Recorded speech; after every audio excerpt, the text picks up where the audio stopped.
Bismillah, Assalamualaikum warahmatullahi wabarakatuh. Waalaikumsalam warahmatullahi wabarakatuh.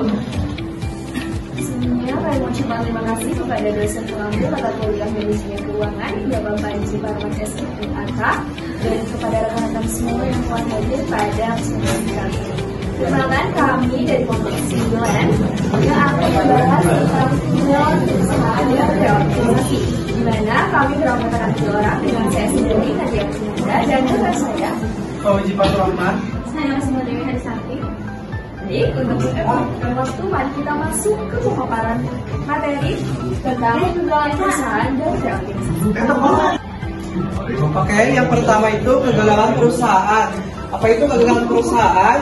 Kegagalan perusahaan merupakan kebangkrutan yang bisa dimaklumi sebagai ketidakmampuan perusahaan dalam menjalankan bisnis agar mencapai laba. Istilah ini sering juga disebut dengan likuidasi atau insolvensi. Selanjutnya, penyelesaian kegagalan perusahaan. Yang pertama, penyelesaian sukarela. Ada beberapa poin. Yang pertama itu perpanjangan waktu. Perpanjangan waktu merupakan menunda waktu jatuh tempo kredit yang harus dibayarkan oleh perusahaan, sehingga memberi perusahaan lebih banyak waktu untuk menyelesaikan kewajibannya. Yang kedua, komposisi. Kreditur atau investor setuju untuk menerima sebagian dari jumlah utang yang ditagih dan membebaskan sisa utang yang belum terbayar. Yang ketiga, berdasarkan kesepakatan sukarela. Para kreditur sepakat secara bersama untuk melakukan likuidasi perusahaan secara informal tanpa harus melalui proses hukum. Selanjutnya akan dilanjutkan oleh Rosita. Adapun reorganisasi perusahaan merupakan proses pengambilan uang struktur modal dan perusahaan yang bertujuan untuk menjaga kelangsungan bisnisnya.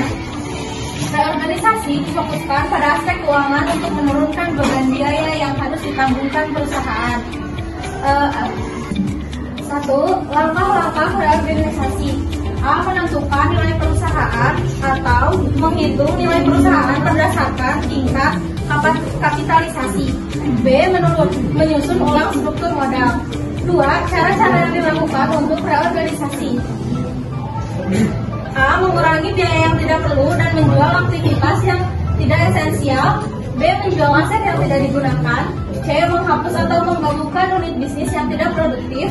D. Menunda rencana ekspansi. E. Memaksimalkan penggunaan kas. Yang ketiga, ada jenis-jenis reorganisasi yang dapat dibagi menjadi 3 bagian. 1. Reorganisasi portofolio. 2. Reorganisasi modal atau keuangan. Dan yang ketiga adalah reorganisasi manajemen. Reorganisasi manajemen organisasi. Mungkin cukup itu. Materi selanjutnya akan dilanjutkan oleh Nadia. Baik, materi selanjutnya yaitu menentukan nilai perusahaan ini terbagi menjadi 3. Yang pertama ada rasio harga terhadap modal atau price earnings ratio atau PER. Rasio PER menunjukkan jumlah dana yang disediakan bayar investor untuk setiap $1 laba perusahaan. Yang kedua itu ada rasio harga terhadap nilai buku atau price book value, di mana PBV ini digunakan untuk melihat bagaimana harga suatu saham perusahaan diperjualbelikan di atas atau di bawah nilai bukunya. Kemudian yang ketiga ada yang namanya metode Tobinski ini yang digagas oleh James Tobin, di mana menghitung perbandingan antara nilai pasar dan nilai buku entitas perusahaan. Di sini itu metode Tobinski ini memiliki rumus, yaitu kurung buka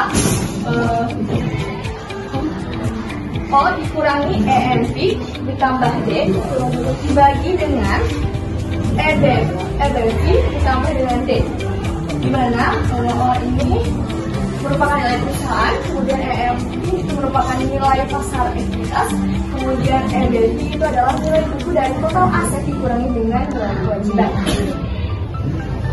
Kemudian ada untuk menyusun kembali struktur modal di dalam sebuah perusahaan.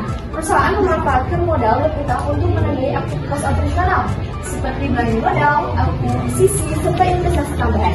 Dalam mengambil keputusan terkait penambahan utang atau ekuitas, Perusahaan perlu menyeimbangkan penggunaan modal asing atau utang dengan aset yang dimiliki sendiri untuk mencapai struktur modal yang optimal.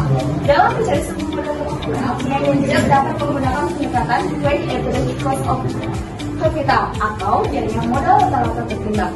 Jadi untuk menyusun kembali struktur modal ini diperlukan keseimbangan antara modal dan juga aset yang dimiliki oleh perusahaan. Baik, itu dia presentasi tentang kegagalan perusahaan dan reorganisasi dari kelompok kami, kelompok 9.